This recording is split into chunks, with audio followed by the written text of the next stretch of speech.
714.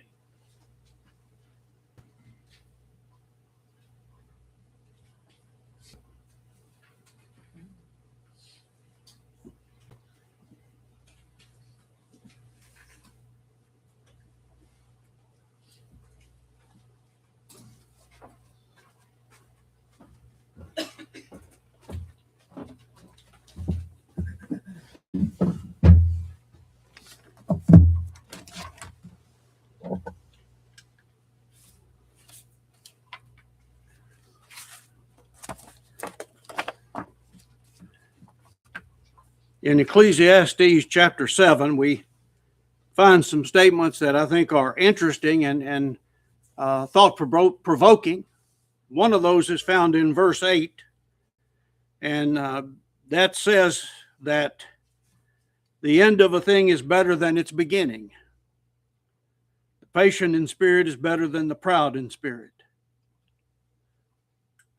We want to talk about that idea of the end being better than the beginning.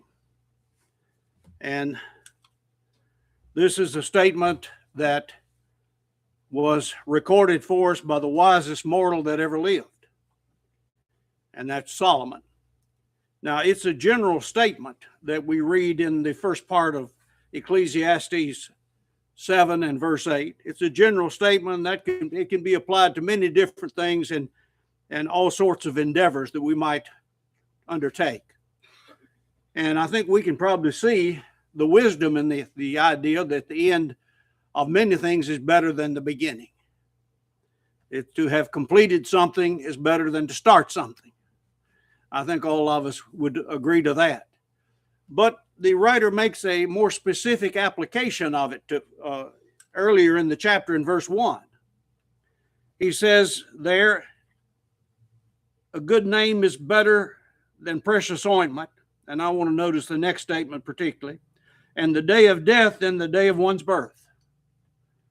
So he tells us that the day of our birth is better, the day of our death is better than the day of our birth.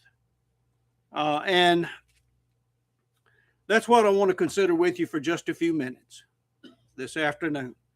This idea that the end of our life is better than the beginning. And I think we have to realize there's an unstated assumption here. There's an unstated assumption. The wise man here is talking about those who are God's people, those who are in the right relationship with God. The end is not going to be better for the wicked than the beginning, without a doubt. This is similar to the proverb that he gives us in the book of Proverbs about getting married. And there are other examples of this. In Proverbs 18 and verse 22, the writer says, he who finds a wife finds a good thing and obtains favor with the Lord. Now that's true if the wife is a godly woman. If the wife is a good wife and a righteous person, then indeed the man who finds a wife finds a good thing. But Ahab didn't find a good thing when he found Jezebel, did he? No, he didn't. And so there's an assumption here like that one, that when you find a good woman, a righteous woman, the husband finds a good thing. And the same thing is true here. If the person is in the right relationship with God, as he should be, or she should be, then their end, their death, is better than the beginning, their birth. Okay?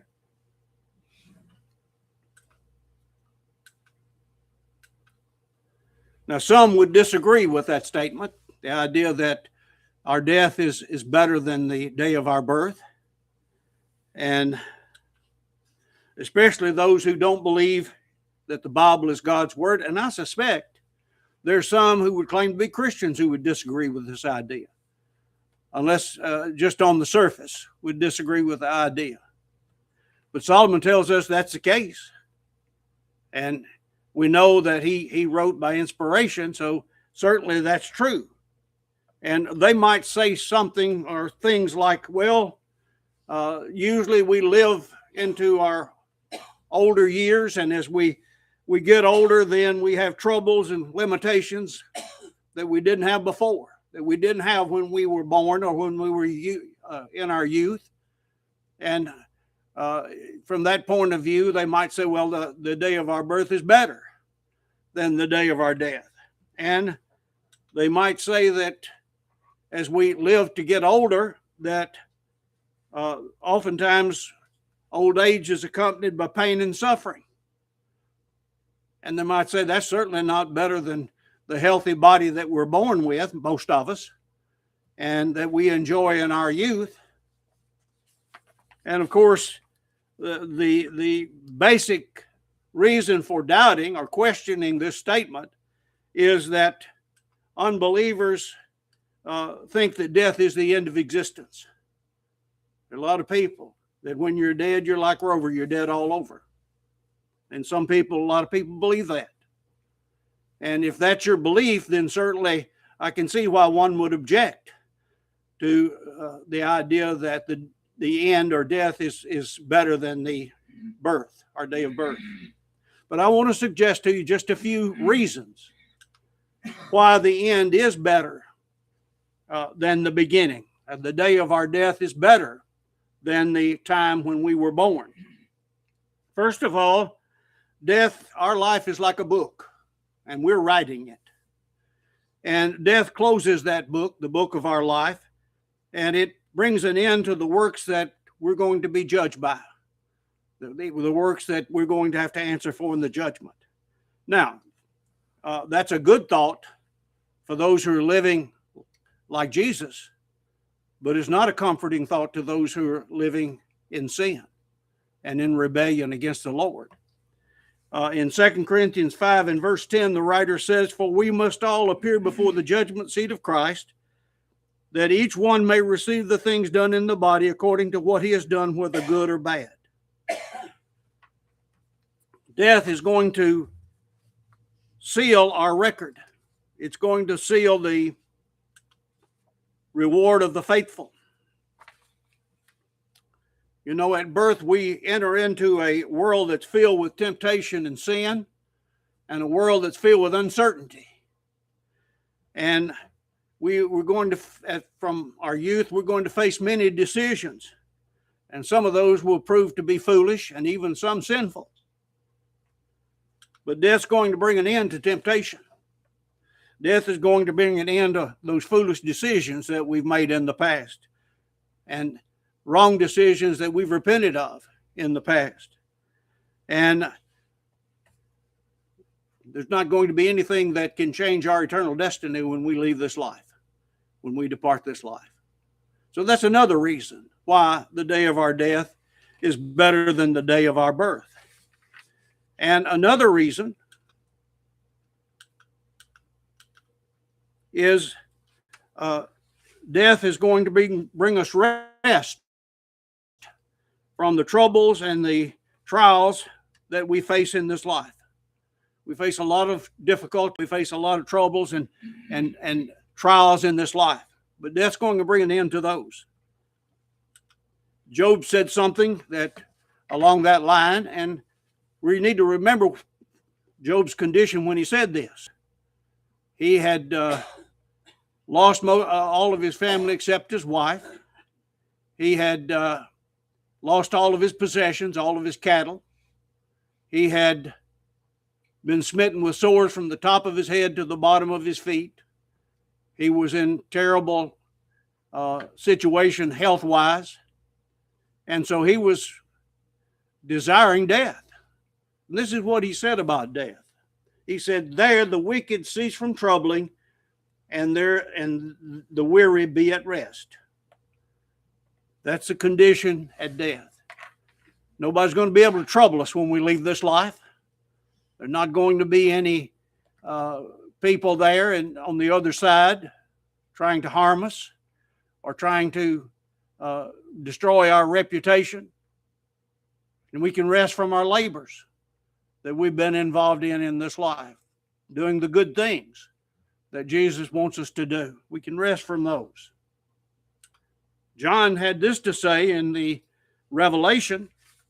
He says in Revelation 14:13, Then I heard a voice from heaven saying to me, Write, blessed are the dead who die in the Lord from now on. Yes, says the Spirit, that they may rest from their labors and their works follow them.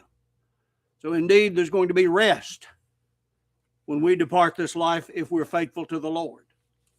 Now, again, we understand that that's not going to be the case with the wicked. We only have to look at the story of the rich man and Lazarus to see that in the book of Luke. Death's going to bring relief from the pain and the suffering that many have to endure in this life. And there is a good bit of that. There are diseases that bring loss to people. They oftentimes are confined to wheelchairs or even bedridden, and they have to deal with pain. But death's going to bring an end to that. It's going to bring relief from that. And in that respect, it's better for us. And finally, death's going to bring us closer to the Lord and our eternal reward. It's going to bring us closer than we've ever been. And Paul, in considering his future, talks about what he would decide if it was left up to him. Now, he didn't have he couldn't decide whether he was going to die or not. But he indicates that he would rather die and be with the Lord than continue. But he realized that there was more work that needed to be done. And he was desirous to stay in this life and to serve the Lord more, do more work in serving the Lord. But he wanted to be with the Lord. Notice what he says in Philippians chapter 1 and verse 23.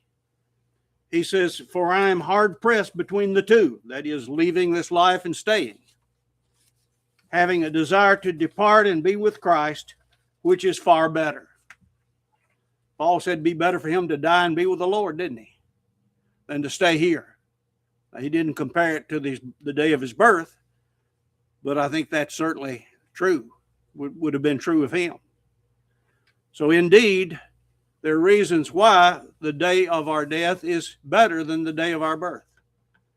We have uncertainty in front of us when we're born into this world. But once we pass from this life, our record is sealed. Our reward is determined. It's determined. It'll be announced at the judgment. But it's been determined, and we can be sure. And we can be in comfort and rest as we wait for the resurrection. Question I would leave with you this afternoon is, are you prepared for death this afternoon? Can we assist you in your preparation? And if so, we would bid you to come while we stand and sing the song that's been selected.